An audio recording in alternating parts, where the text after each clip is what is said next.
อ่ะกราบสบายดีเด้อพ่อแม่พี่น้องทางพังลาวพังไทยทางต่างประเทศน้องอเมริกา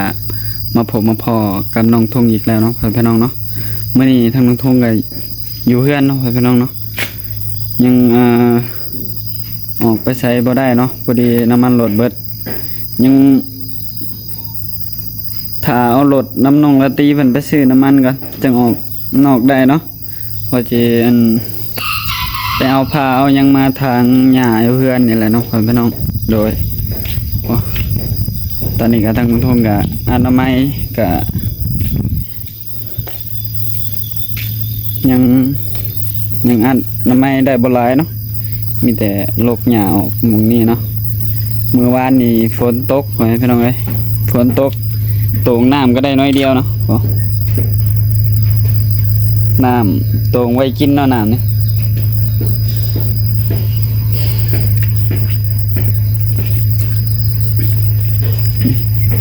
อันนี้ก็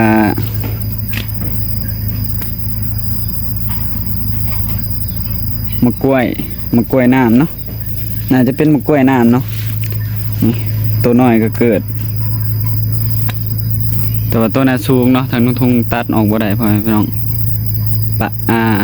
ดอันนี้มันเนาะทางนี้ FC เพิ่นว่าคือบ่เอาไปขายเนาะจะมันใบกล้วยมันบ่งามเนาะใบกล้วยมันบ่งามก็น่าจะขายบ่ได้เนาะพี่น้องเพิ่นก็อยากได้ใบงามๆใหญ่ๆเนาะแบบมันมีแบบเป็นหูเป็นหยังเพิ่นก็บ่เอาเนาะอีกอย่างทางนุ่งทุ่งก็ยังบ่ได้ติดต่อทางที่เพิ่นอยากได้ใบกล้วยเพิ่นอยากได้เพิ่นก็อยากได้หลายเนาะทางนุ่งทุ่งก็มันบ่มีหลายเนาะใบกล้วยมีก็ประมาณซ้ำนี้เนาะก็โตมันบ่งามใบกล้วยก็ได้มันใบบ่งามปานใดเพิ่นน่าจะบ่เอาหรอกเนาะ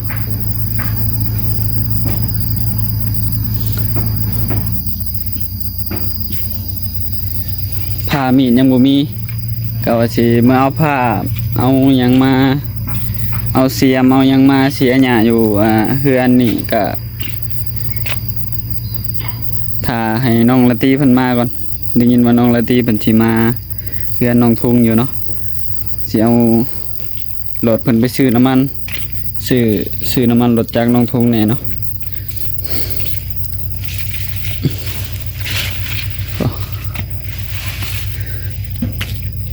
ประมาณนี้เนาะทางเฮือนก็ได้มันก็หญ้าเริ่มขึ้นหลายละทางน้องทุ่งก็สิอยู่ทางหญ้าทางหยังก่อนเนาะให้ทาง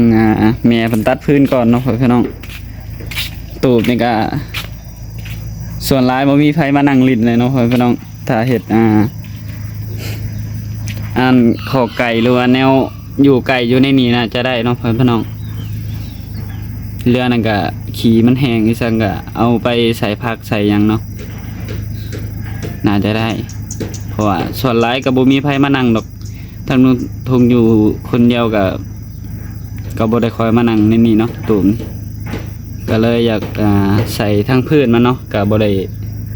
เฮ็ดใส่ทั้งทึงดอกมีแต่ใส่ทั้งพื้นส่วนหลายก็บ่มีไผคอยมานั่งดอกเนาะพ่อพี่น้องโดยมีแต่เฮ็ดอยู่ในกล้องนี่เนาะขี้มันแห้งจึงสาได้สบายเนาะสาเอาขี้ไก่ขี้หยังมาใส่ผุนผักสมมุติว่าทางลุงทงปลูกผักเนาะช่วงนี้ปลูกผักก็บ่งามดอกเนาะมันเป็นยามฝนปลูกผักหยังก็บ่งามถ้าว่าอยากปลูกแท้ๆก็น่าจะเป็นหมักบวบบ่หรือว่าหมักแตงหมักถั่วถ้าว่ายามฝนมันนี่น่าจะเป็นแบบหมักถั่วหมักแตงนี่น่าจะได้เนาะพี่น้องเนาะโดยปลูกผักแนวอื่นนำบ่ได้หรอกเนาะพี่น้องเสียงรถอยู่ในนี่น่าจะเพิ่นถังสางหรือว่าจังได๋เนาะพี่น้องเพิ่นชื่อดินอยู่แถวนี้ก็เริ่มหลายคนเพิ่นเข้ามาแล้วเนาะมื้อนี้หมู่บ้านสายบุญก็เงียบเนาะพี่น้องเพราะว่าเพิ่นไปเฮ็ดเวียกเฮ็ดงานมาแล้วเนาะ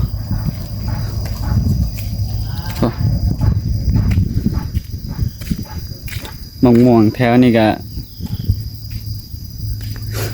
เบิดแล้วเนาะพี่น้องยังเหลือแต่ตะกกที่เป็นใหม่ๆนี่แหละ หญ้าก็เริ่มขึ้นหลายละอนามัยแต่แถวในเฮือนนี่ก่อนเนาะพ่อพี่น้องเนาะทางนอกนี่หญ้าน่าจะบ่ได้อนามัยเนาะ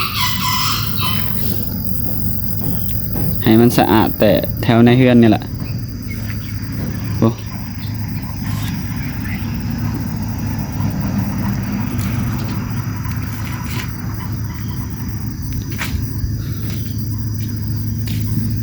เดี๋ยวสิ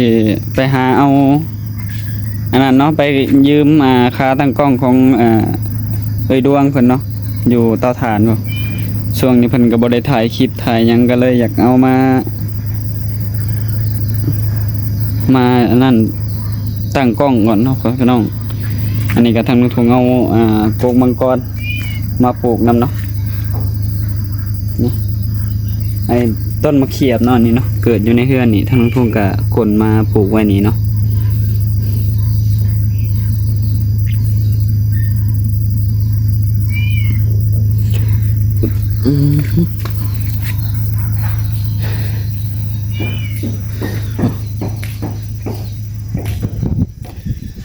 เมื่อวานนี่บ่าวพามีเพิ่นว่าสิมาเนาะแต่ว่าฝนตกก่อนเมื่อวานนี้มื้อนี้บ่ฮู้ว่าทางบ่าวพามีเพิ่นสิมาบ่หรือว่าจังไดเนาะพ่อพี่น้องแต่ทางลุงทงก็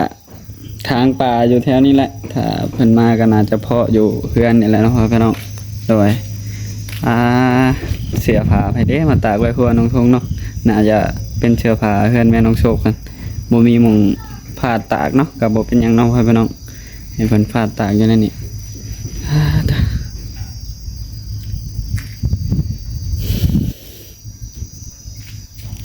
ยามฝนมาแล้วเนาะพ่อพี่น้องเนาะ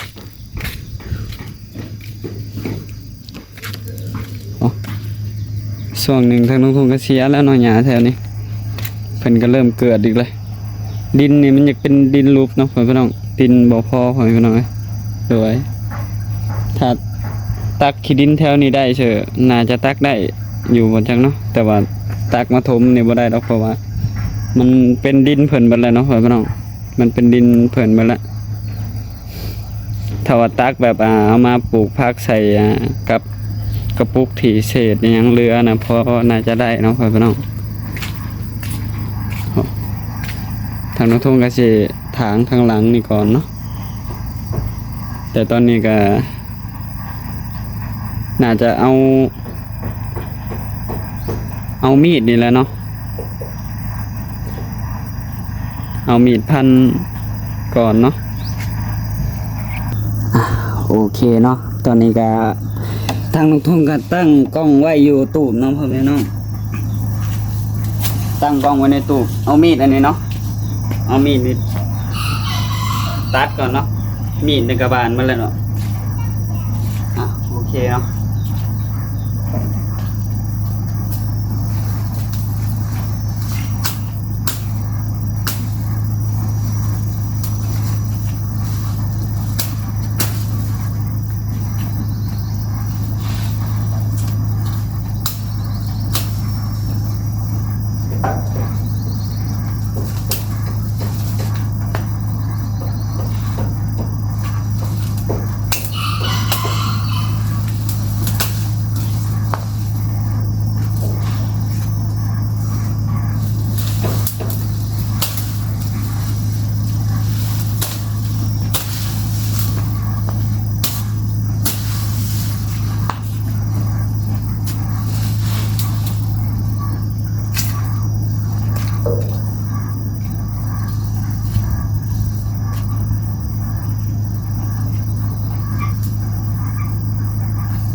เอามีดมันบ่ค่อยอันนั้นบ่ได้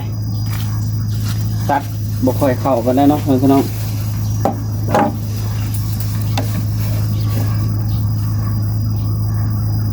เอามีดตัดบ่ค่อยเข้าบ่ได้เนาะโอ้ยังมีลายมงอยู่สิเอาผ้าเอาสิไปเอาผ้าให้เพื่อนแม่เนาะมาตัดจะได้กับไปเอาเสียมอยู่เพื่อนแม่พร้อมมาเนาะมะคุงก็เป็นตลอดเลยเนาะพี่น้องอันนี้เป็นมะคุงที่เพิ่นเกิดเองเลยเนาะเกิดอยู่ในนี้เลยโอ้ดกอยู่ตัวที่น้องทงปลูกก็ตอนแรกก็ดกอยู่เนาะมันนี้บ่ค่อยดกแล้วเนาะเพิ่นก็เริ่มใหญ่ขึ้นไปเรื่อยๆเนาะเริ่มเป็นหมากขึ้นไปเรื่อยๆเลย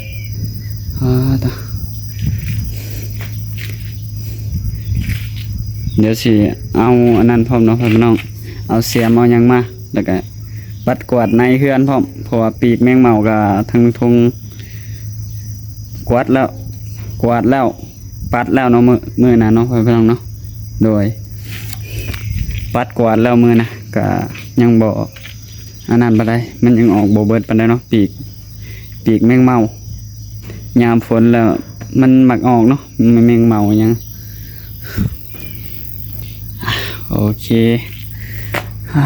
ตอนนี้ก็แดดเริ่มออกแล้วพ่อพี่น้องเอ้ยแดดเริ่มแห้งแล้ว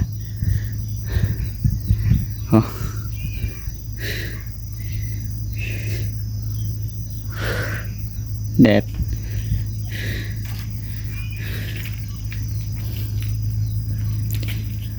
ทางนี้พงกันเลาะเบิ่งตลอดเนาะทางหลังเฮือนหลังอันนี้ก็หญ้าก็เริ่มขึ้นแต่ว่า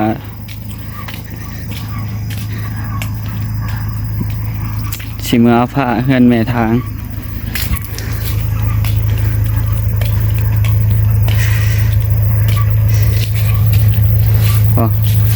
ลามจนลามหอดพี่เลยเนาะอันนี้เป็นใบอันนี้เนาะอันนี้เป็นใบยังก็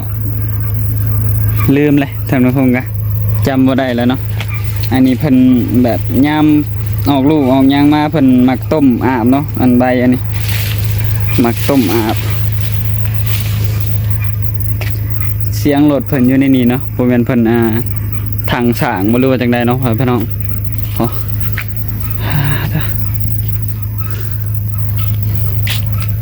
มักมีนี่น่าจะยังบ่สุกคักเนาะพี่น้องตายังบ่ตีซ้ำถ้าว่ามันสุกคักน่าจะตาตีกว่านี้เนาะพี่น้องอันนี้ยังบ่อันนั้นซ้ำมันตาตียังบ่หลายปานใดเนาะพี่น้องเนาะมีแต่เบื้องนั่นเนาะตาตีเบื้องนี้ยังบ่ตาตีซ้ำตาบักมีหรือว่าตาขนุนเนาะ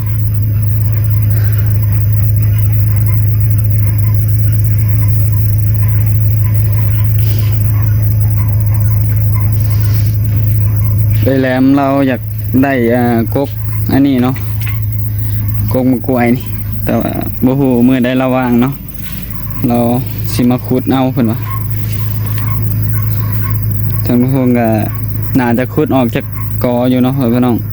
เพราะมันก็มีลายกอเติบแหละตอนนี้ก็เริ่มเป็นปีแล้วเอาไว้กินหมากสุกมันกล้วยท่านี้นี่ตัดทิ่มแล้วเนาะจงไว้กับแบบใบมันก็บ่งามเนาะอยากเอาไปขายก็ได้บัดมันเป็นหมากมากับมันก็มีหน่อยเนาะมันบ่หลายสวนบ่กว้างคือคนอื่นเพิ่นเนาะสวนบ่กว้างตอนแรกทางลุงทงว่าน่าจะเป็นมะกล้วยกินหมากซะเนาะแท้ๆเป็นกล้วยทานีเนาะก็บ่เป็นหยังเนาะก็ตัดออกไปใบมันบ่ค่อยงามเนาะทางลุงทงก็เบิ่งละลมพัดเนาะมันก็จีกแบบนั้นนี่มันก็จีกแบบนี้เลยนี่จีกแล้วมันก็บ่งามเนาะพี่น้องลมพัดมันจีกถิ่มไปเลยเพิ่นก็บ่เอาเนาะแต่ว่ามันจีกแบบนี้เพิ่นก็บ่เอากกน้อยใบมันก็บ่ค่อยใหญ่เพิ่นก็บ่เอาอีกใบมันบ่งามก็ได้มันอ่อนใบบ่แก่ปานใดก็เพิ่นก็บ่เอาเนาะ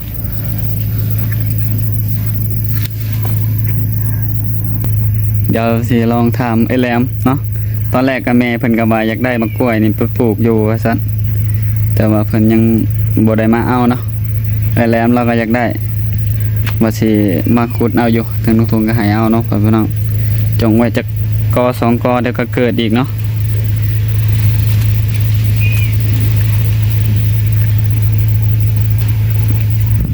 เงาใหญ่มันก็ตายแล้วเนาะเดี๋ยวน่าจะเกิดใหม่อีกถ้ามีโจกนี่คุดถิ่มมาแล้วเนาะพี่น้องกอตัวนี้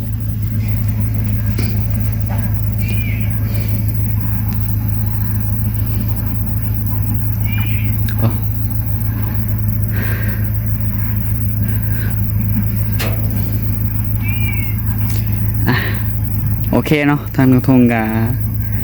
สิได้จบคลิปก่อนเนาะพี่น้องเนาะเดี๋ยวมาพอกันในคลิปหน้าเนาะในคลิปนี้ทางนุทงกาสิขอลาไปแล้วเนาะพี่น้องเนาะกาขอขอบคุณเนาะทางแม่FCเบิร์ดสุขุทุกคนเนาะที่เบิ่งคลิปของนุทงตอนต้นจนจบที่บ่ความโฆษณาเนาะทางนุทงสิขอลาไปแล้วเนาะพี่น้องเนาะโดยขอกล่าวคำว่าสบายดีแม่FCเบิร์ดสุขุทุกคนเนาะโดย